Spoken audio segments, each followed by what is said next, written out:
அனைவருக்கும் வணக்கம். இந்த வீடியோவில் நம்ம பார்க்க போகிறது இந்திய அரசியலமைப்பில் இருக்க முக்கிய வினாக்களை தான் பார்க்க போகிறோம். இது ஆன்சர் கொடுக்காம தான் இருக்க போகிறேன். நான் வாயால் சொல்லுவேன், நீங்கள் அதை நோட் பண்ணிக்கிங்க. நான் கேள்வி கேட்குறத நீங்கள் கெஸ் பண்ணி பாருங்கள். ஓகேங்களா? வாங்க வீடியோக்குள்ளே போகலாம். மனிதன் ஒரு சமூக விலங்கு என்று கூறியவர் யார்? மனிதன் ஒரு சமூக விலங்கு என்று கூறியவர் யாருன்னா கிரேக்க மேதை அரிஸ்டாட்டில். நமக்கு தெரிந்த முதல் சமுதாய அமைப்பு எது? நமக்கு தெரிந்த முதல் சமுதாய அமைப்பு குடும்பம். குடும்பத்திற்கு அடுத்தபடியாக ஒரு சிறப்பு வாய்ந்த சமுதாய அமைப்பு பள்ளிக்கூடம். குடும்பத்தினருக்கு அடுத்தபடியாக ஒரு சிறப்பு வாய்ந்த சமுதாய அமைப்பு பள்ளிக்கூடம். இந்தியாவின் உயிர்நாடி கிராமங்கள் என்று கூறியவர் யார்? இந்தியாவின் உயிர்நாடி கிராமங்கள் என்று கூறியவர் யார்னா காந்தியடிகள்.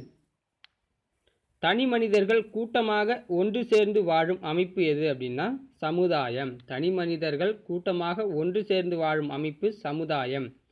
சமுதாயத்தின் ஆணிவேராக விளங்குபவர்கள் யார் அப்படின்னா ஆசிரியர்கள். சமுதாயத்தின் ஆணிவேராக விளங்குபவர்கள் யார்னா ஆசிரியர்கள். குடியரசுத் தலைவராக இருந்த விண்வெளி விஞ்ஞானி அப்துல் கலாம். அரசாங்கத்தின் திட்டங்களை நிறைவேற்றுபவர்கள் யார்? அரசாங்கத்தின் திட்டங்களை நிறைவேற்றுபவர்கள் யாருன்னா அலுவலர்கள். அடுத்தது, நீதிபதிகளாக நியமிக்கப்படுபவர்கள் வழக்கறிஞர்கள். நீதிபதிகளாக நியமிக்கப்படுபவர்கள் வழக்கறிஞர்கள். நாட்டின் பாதுகாப்புக்கான ஆயுதங்களை வடிவமைப்பவர்கள் பொறியாளர்கள். இந்திய ரயில்வே சொந்தமானது எது அப்படின்னா அரசாங்கத்திற்கு சொந்தமானது. சென்னை மாகாண அரசு பொது சொத்து சீரழிவு சட்டத்தை இயற்றிய ஆண்டு என்ன? சென்னை மாகாண அரசு பொது சொத்து சீரழிவு சட்டத்தை இயற்றிய ஆண்டு 1937. முதலில் உள்ளாட்சி அமைப்பை ஏற்படுத்தியவர் யார்? முதலில் உள்ளாட்சி அமைப்பை ஏற்படுத்தியவர் யார் அப்படின்னா ரிப்பன் பிரபு.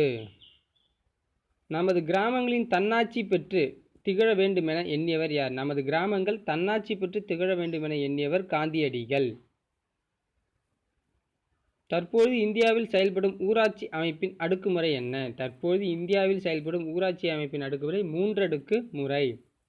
தேர்தல் மூலம் மக்களால் நேரடியாக தேர்ந்தெடுக்கப்படுபவர்கள் யார் அப்படின்னா ஊராட்சி மன்ற தலைவர்கள், அவரும் உறுப்பினர்கள். கிராம ஊராட்சியின் ஆய்வாளர் மாவட்ட ஆட்சியர்.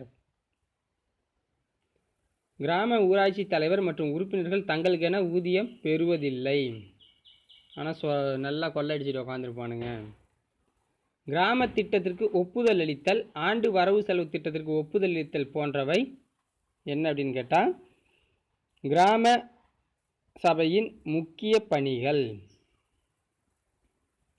3 அடுக்கு ஊராட்சி அமைப்பு முறையில் கிராம ஊராட்சிக்கு அடுத்த நிலையில் உள்ளது என்ன அப்படின்னா வட்டார வளர்ச்சி மன்றம்.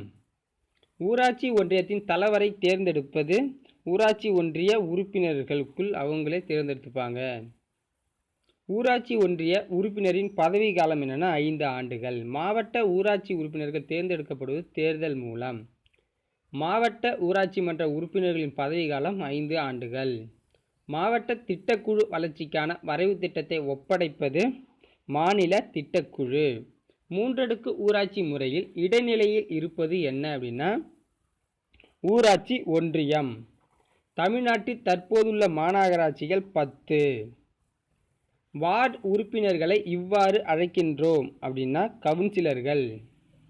மக்களால் நேரடியாக வாக்களித்து தேர்ந்தெடுக்கப்படுபவர்கள் மேயர் மற்றும் கவுன்சிலர்கள். விளம்பர வரியை வசூலிப்பது யார் அப்படின்னா மாநகராட்சி. மாநகராட்சி அலுவலகத்தின் தலைவர் யார் அப்படின்னா ஆணையர். நிலத்தடி நீர் மட்டத்தை உயர்த்துவதற்கு மழைநீர் சேகரிப்பு நிலையம் மாநகராட்சி அமைப்பதை ஊக்குவிப்பது. நகரத்தில் வாழும் மக்களின் அடிப்படை தேவைகளையும் வசதிகளையும் நிறைவேற்றி தரும் கடமை யாருக்கு உள்ளது அப்படின்னா நகராட்சியை சார்ந்தது. நகராட்சி ஆணையரின் கீழ் இயங்கும் அலுவலகம் எது அப்படின்னா நகராட்சி அலுவலகம். தமிழ்நாட்டின் தற்போதைய பேரூராட்சிகளின் எண்ணிக்கை எத்தனை அப்படின்னா 611.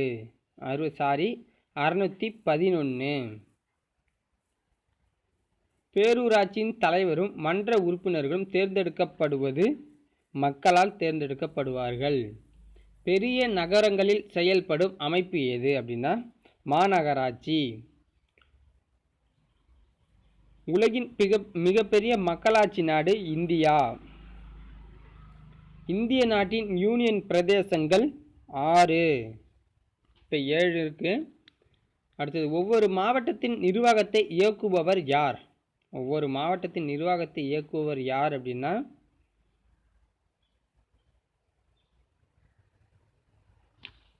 மாவட்ட ஆட்சித்தலைவர். தமிழ்நாட்டின் தற்போதைய மாவட்டங்கள் 32. இப்போ ஒன்று புதுசாக அறிவிச்சிருக்காங்கோ, கள்ளக்குறிச்சின்னு 33. மாவட்டத்தில் சட்டம் ஒழுங்கை நிலைநாட்டுபவர் யார் அப்படின்னா மாவட்ட ஆட்சித்தலைவர். மாவட்ட நிர்வாகத்தில் மிகவும் முக்கியமான துறை எது அப்படின்னா வருவாய்த்துறை. சட்டத்தின் காவலர்கள் யாருன்னா நீதிபதிகள். இந்தியாவின் பரப்பளவு என்னன்னா 32,87,263 சதுர கிலோமீட்டர். இந்தியாவின் மொத்த மக்கள் தொகை என்ன அப்படின்னா 100 கோடியே 102 கோடிக்கு மேலே இருக்குது. இப்போதைக்கு பார்த்தீங்கன்னா 2001 கணக்குப்படி 102 கோடி, 2011 கணக்குப்படி வந்து 120 கோடி இருந்துச்சு. இப்போ கிட்டத்தட்ட 130 கோடிக்கு மேலே போயிருக்கும். இந்திய தேசிய கொடியின் மேல் உள்ள நிறம் என்ன அப்படின்னா இளஞ்சிவப்பு. இந்திய தேசியின் கீழே உள்ள நிறம் பச்சை. இந்திய தேசிய கொடியின் இளஞ்சிவப்பு நிறம் குறிப்பது என்னன்னா தியாகம், தைரியம். இந்திய தேசிய கொடியில் உள்ள சக்கரம் எதை குறிப்பிடுகிறது அப்படின்னா சாரநாத் தூணில் உள்ள சாரநாத் அசோக தூண். ஸோ இந்த வீடியோ நீங்கள் பாருங்கள். உங்களுக்கு இது பிடிச்சிருந்துச்சுன்னா கமெண்ட் பண்ணுங்கள், பிடிச்சிருக்கு அடுத்த இதை கண்டினியூ பண்ணுங்கள் அப்படின்னு சொல்லுங்கள். இந்த வீடியோவில் இன்னும் ஒரு 2-3 பார்ட் இருக்குது. ஸோ அதை உங்களுக்காக கண்டக்ட் பண்ணுறேன்.